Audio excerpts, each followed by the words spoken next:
Hello and welcome to Money Time at Money9 English on the last day of the week. I am Ajay and let's take a look at the headlines. First, the Reserve Bank of India has given 3 times more dividend to the government in FY23 than in the preceding fiscal. For FY23, the RBI has given a dividend of more than 87,000 crore rupees. This will help the Modi government in lowering its fiscal deficit. Such a high dividend payout may also draw opposition's ire. It has also helped the government in achieving non-tax revenue of the government for the entire previous fiscal year. And up next, shares of Adani Group stepped on the gas on the bourses. Adani Enterprises, Adani Ports and Adani Total Gas were up by more than 3%. Adani Transmission, on the other hand, flew by 5%. Likewise, most of the other group companies also closed in green on Friday. The reason being of the report of the Supreme Court panel, which said that it was not possible to conclude if there has been regulatory failure on stock price manipulation allegations.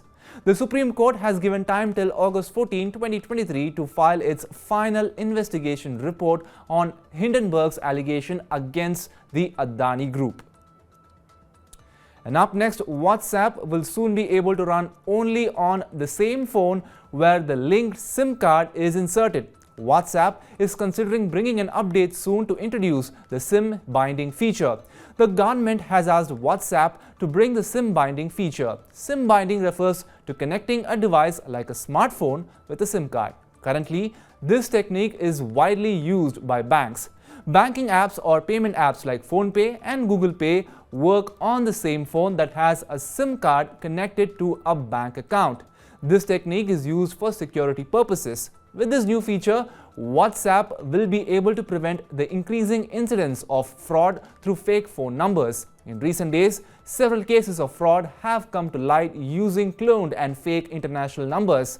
Such instances of fraud will be restricted with this new feature. And on a lighter note, there is a new way to share your status on WhatsApp. Many users in India have got messages that they can share their status simply by recording and sharing voice messages. This new feature is known as Voice Status. They can also choose who can see their status updates. Users can even hide their status update from whomever they don't want to share with. So, express your status privately, speak freely, and let the world hear your voice. And after SBI's March quarter results beat analyst estimates, let's see how brokerages have placed their bets on the stock. Motilal Oswal and Nirmal Bang have a buy call on the stock. Motilal Oswal has given a target price of 700 rupees on the stock. Morgan Stanley and JP Morgan are overweight on the stock, with the latter giving a target price of 720 rupees. On Friday, the stock closed almost 2% higher at 575 rupees. And it's good news for mutual fund investors. Unit holders may soon have to pay lower expense ratio as the capital market regulator SEBI is planning to implement uniform expense ratio for all mutual fund schemes, due to which some schemes will have to lower the expense ratio to comply with SEBI's proposed changes. With uniform expense ratio, investors will stand a chance to earn higher return on their investments. And up next, BLS International Services promoter sold more than 2% stake. BLS International Services is into visa and consular services. Diwakar Agarwal is the promoter who has trimmed his stake in the company. He sold shares at an average price of 175.24 rupees apiece. Selling of shares by promoter is not considered good for any company. On Friday, the stock dipped in red and closed at 174 rupees. Now moving on, users of features phones of Nokia will now be able to make UPI transactions. The government was working on such a technology which would enable citizens to make UPI transactions on feature phones as well. Now, customers of Nokia will be able to make such types of transactions on 2 of its feature phones. These are Nokia 105 and Nokia 106. The price of Nokia 105 starts at 1,149 rupees, while Nokia 106 is priced slightly higher at 1,549 rupees. Up next, Kabira Mobility has unveiled a new electric two-wheeler at expected starting ex-showroom price of 3.15 lakh rupees in Delhi. The all-new electric bike KM5000 can run at a top speed of 188 km per hour.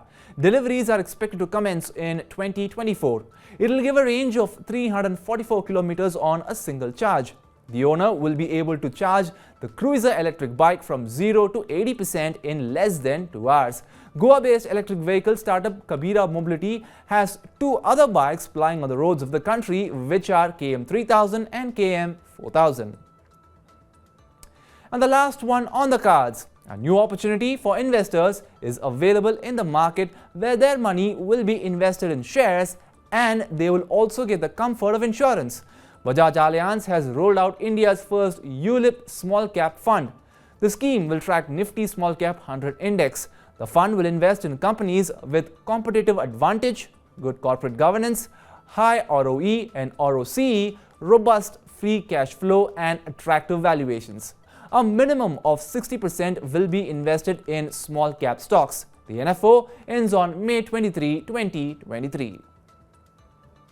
And that's it for today here on Money Time at Money9 English. Download the Money9 app and stay tuned to Money9 English's YouTube channel. See you again on Monday at the same time. Until then, take care, good night, and of course, a happy weekend to all our viewers.